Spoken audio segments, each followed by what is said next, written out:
Tired, weary, frustrated? What would you be doing if you weren't raising children alone? What's stopping you from living your best life now? On SoloMoms Talk, I discuss with solo mothers the challenges you face raising children alone. So if you're a working solo mom dealing with independent children, insensitive bosses, weight and health issues, or even debt collectors, join us as we discover your path to get and stay healthy, increase your income, and live with joy and purpose. In this battle of life,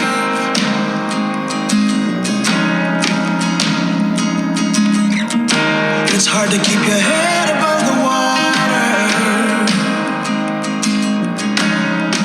So win this fight.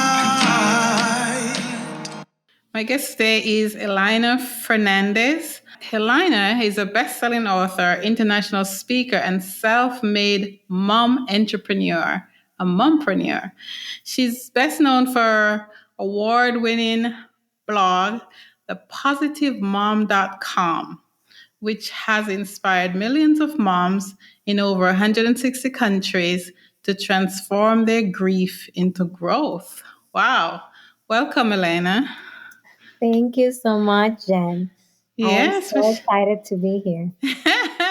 Yes, thank you. It's a pleasure having you here. Especially we sometimes get solo moms and sometimes we don't. And that's okay. It evens out our show. But first, before you tell us about what you do, could you tell us who you are? Who is Elayna? Well, Elayna is a human being and mom. I'm a mom of 4 daughters. They're 18, 19, 9, and 2. So you look 19 yourself. Thank you. Thank you so much. Yeah, my oldest is graduating college in April. So really crazy. And, I'm an entrepreneur. I've always been an entrepreneur. I think that entrepreneurial spirit was born within me. It came inside me, and I've been equipped with it, and it has helped me really survive and thrive so much adversity. So yeah, and one of my favorite labels that I give myself is storyteller, because the stories are really at the center of everything that I do. Yes. Well, you're a mom. You got to learn to tell stories. And you have 4 kids. You should be well trained at telling stories, right? Yes, ma'am. Mm-hmm. All right. I appreciate you telling us who you are. It's always nice to get a little background on the guest so the audience could connect with you. How did you become a solo mom? Wow. Well, it's interesting because this is my second time as a solo mom. And the first time around, I remember it was just such a dark place. I was a new mom. I had a 1 and a 2-year-old. I had moved from the Dominican Republic, which is where I'm from. And I did not know anything that I really needed to know about relationships. And so I ended up in a very toxic relationship. It was all violence and denigration and humiliation. And yet I stayed in that relationship until I found myself alone. And it wasn't even my choice. I would love to tell you that I broke from that pattern, but I really was in a place where, because of all the trauma and all of the dysfunction that I had in my childhood and in my youth, I really felt that this was what life was like gonna be for me. And I remember just being so desperate and feeling so desolate and so alone that I didn't think that I could even move forward with my life. And I just was in the darkest place. And my babies were 1 and 2, like I said, and I was all alone because my family, my friends, and everyone I knew was back in the Dominican Republic. I couldn't leave because my kids were US citizens. So I just was in a very dark place where I didn't have anything. I didn't have money. I didn't have a bank account. I didn't know how to drive. I didn't have really anything working for me except that I had learned the language. And that was a very life-saving experience. And there's more to that, but what I feel like sharing is that sometimes learning a new language can save our life. And that means, repatterning the way that we talk about things, the way that we talk about ourselves, the way that we talk about our circumstances, the way that we talk about our pain. And so that was, really crazy how I became a solo mom the first time around. And then after 8 years, I remarried and had my third baby. And even though the relationship looked healthy on the surface, I guess, not so much on the surface, but, I did not know also how to read the signs, how to identify red flags, because again, my trauma mind was not trained to really see it. So I really am very gentle with that reality. And at the same time, I'm grateful now that I have transformed my mind so that I could see, oh my goodness, I really can have a healthy attachment. And not only in relationships, but with friends, but, clients, work environments, anything around me or everything around me has opened up to be a healthy exchange and a healthy attachment versus these toxic relationships that I was participating in unconsciously. So the second time around, I'm proud to say I stopped it and I said no. And it's been very healthy. And I just feel so grateful to be single right now. It's insane. And I have been having to, and it's a privilege and it's also a lot of responsibility that I have not co-parented. I've been parenting alone because their fathers have chosen to not participate in their lives. And so I have 4 children and, 4 daughters. And I've done it on my own. Even as I was married the second time, it has been a solo journey. So, Yeah. yeah. Wow. Okay. Thank you for sharing with us. And there are many elements in there that I can relate to and that, other solo moms undoubtedly can relate to as well. I'm going to ask you, what was your biggest challenge in either, how can I put it, in either season of your life, the first time or the second time? What was your biggest challenge in raising those children and realizing that you're on your own, and you were definitely on your own because you had no one here? Yeah, the thing that I had to learn to do was to focus on what I could do. Because we can't do it all. We can't do it all. Right. And not at the same time. And yet, Yes. there's always that next right step. And more importantly than focus what I could do is focus on who I could be.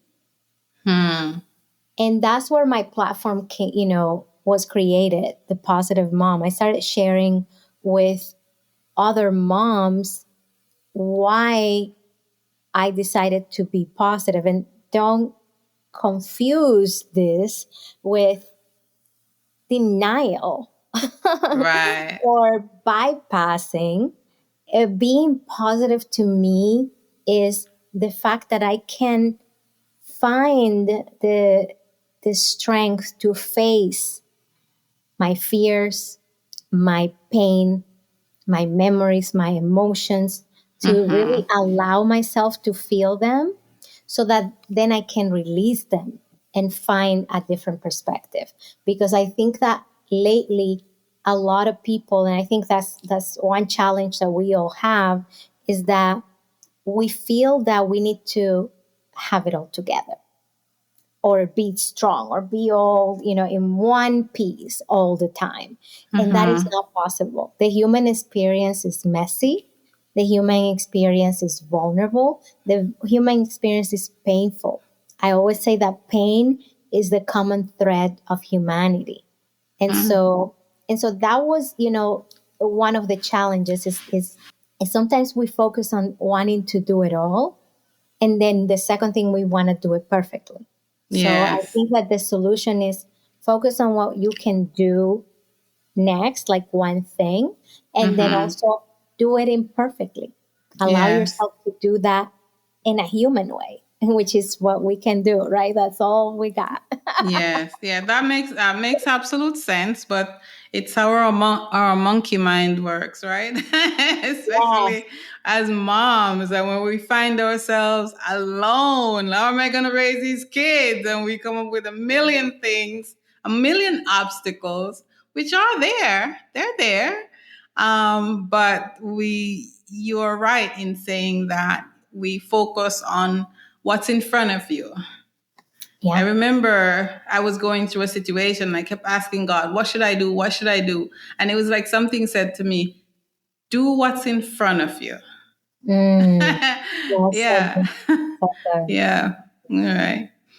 Okay. All right. I appreciate you sharing. And you mentioned that language saved you. I'm assuming you learned the English language. And how did that help you? Yeah, there are two things. Well, it was figuratively and also, you know, literally. So let me talk about the figurative, the literally first. I was 7 years old and I was living in a slum in the Dominican Republic. So, we lived in extreme poverty, fetching water, hand me downs, going to the dump to find toys and things like that. And we went to the dump one time and I found this magazine and it was in English. And I was just fascinated, Jen, because, these kids had everything that I ever dreamed of. The jeans and the shoes and the toys and the books. And so I told my brother, whoa, if we learn this language, we could have this life. And so that's when that was my first entrepreneurial experience where I created this puppet show with cardboard and a candle because we didn't have electricity. So I would charge all the kids to come and listen to my stories and look at my puppets. And for 4 years, I saved up money to enroll myself in English classes.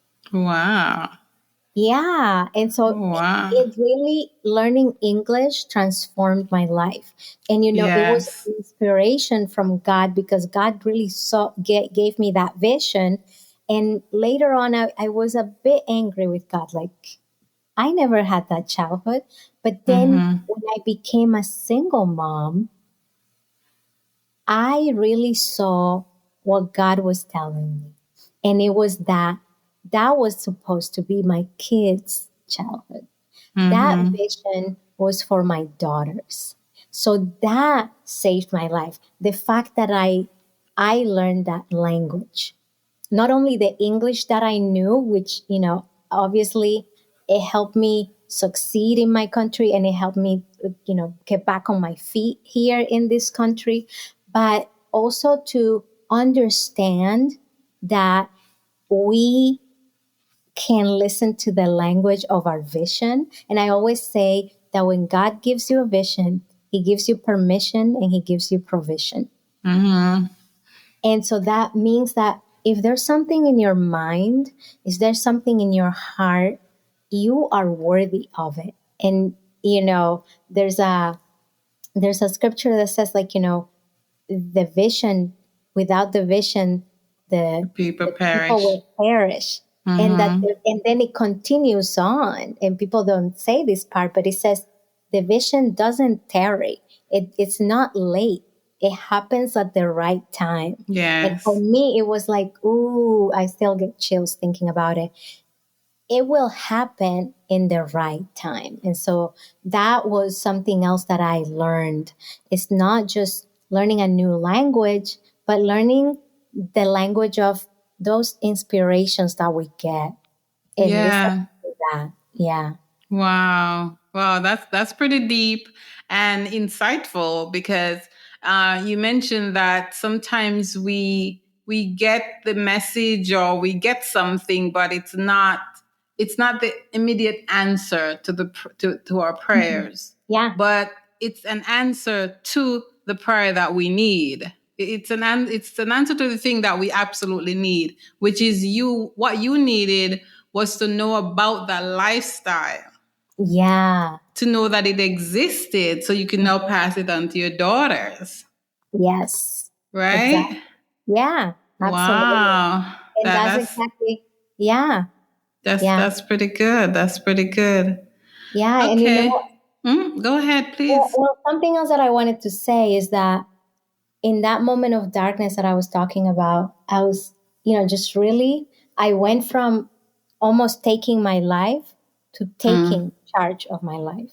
mm-hmm. I was literally, those are the only things that I was thinking about doing. Like I couldn't think about writing what to do.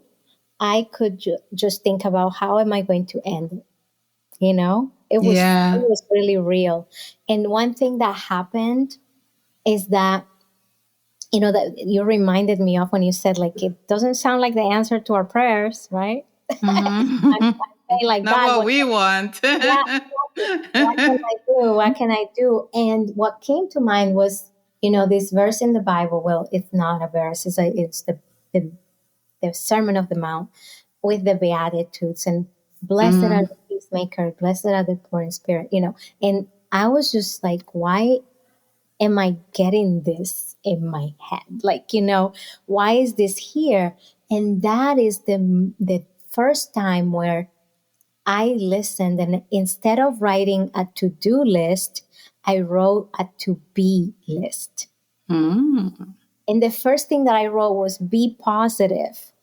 And mm-hmm. little did I know that what that was going to turn into, because Yeah. that was the beginning of so much. And being obedient to that in that moment, I mean, if I hadn't done that, I would probably not be here. That's number Yeah. one. Number two, I don't know what would have happened with my children. And number three, like all of the blessings and the miracles that have been unleashed because of that moment. So yeah, I agree with you. Sometimes we hear that inspiration and it doesn't sound, sexy. it Right. doesn't sound it doesn't sound like what we want, but Mm-hmm. we gotta really listen. We gotta really Yes. learn the language so that Yes. we can translate it into something that we can do that is gonna move us forward. Yes. Yes. Absolutely. Absolutely. I agree. Okay. All right. What is Elayna grateful for today? I am grateful for my younger self. Mm, I look at myself, like at 7 years old or at 19, where I have, the most horrific year of my life. And, when I became a solo mom the first time, just all of those things that I endured and just seeing, wow, you are so strong. And I'm so grateful for you. And, it's not what we go through that makes us stronger. It's our determination, our courage to fight for our life that mm-hmm. makes us stronger. Mm-hmm. So I'm not grateful for what happened to me. I'm grateful for how I was when that happened to me. Mm, okay. All right. Good stuff. Now you mentioned in your bio. Sorry, I'm messing with my computer when I shouldn't, but you mentioned in your bio that you inspire moms to transform their grief into growth. Can you explain a bit about that and explain how someone could contact you? Yeah. So, grieving is such an important process. And yet, in today's society, it's frowned upon. So, if you cry, you're weak. That's what the society tells us. If you're angry, it's a sin. You're unrighteous, or you're not supposed to be angry. Um, if you bargain, then you're crazy. I mean, we have all these labels that are, ugly labels and inappropriate labels for things that are natural. So what I help women do, and, I work with moms like me who have been through trauma, who really have experienced a lot of pain in their life, to process their grief. Because when you process your grief, when you're able to process your pain and to allow yourself to feel your emotions, then you can come from a place of growth. You can really learn from your pain. I call myself a student of pain because, pain needs to be studied. The time doesn't heal wounds. Talking doesn't heal wounds. What heals wounds is really sitting with our wounds. And, I was telling you how from my 2 marriages, I've learned so much. So they would have been failed marriages if I didn't learn anything. They're not failed marriages, they're triumphs, actually, because I was able to sit and study and look at what happened and learn from it. And not only help my spirit, but also teach my daughters what I learned, teach other women what I learned. And so that is how we turn pain into positive growth. We really process that grief, and then it transforms itself. And when we transform our emotional pain, then we don't transmit it. We break those cycles. And that's really what it's all about. That healing generations. Yeah. I like that. When we transform our pain, we don't transfer it.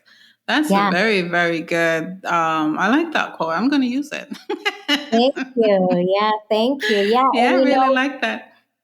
Yeah, and it's the reason why I do everything that I do. And you asked about how people can contact me, and actually, I have a free community for moms.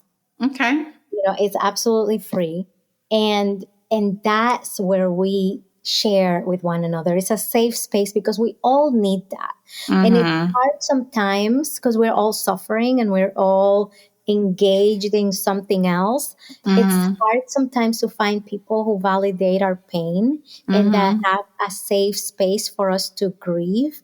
So this is that community. That's why I created it. And it's at thepositivemom.com. And that's where people can contact me, find my social media, but also find that community. And the reason that I wanted to talk to you so badly is because you know what? We are solo moms, but together,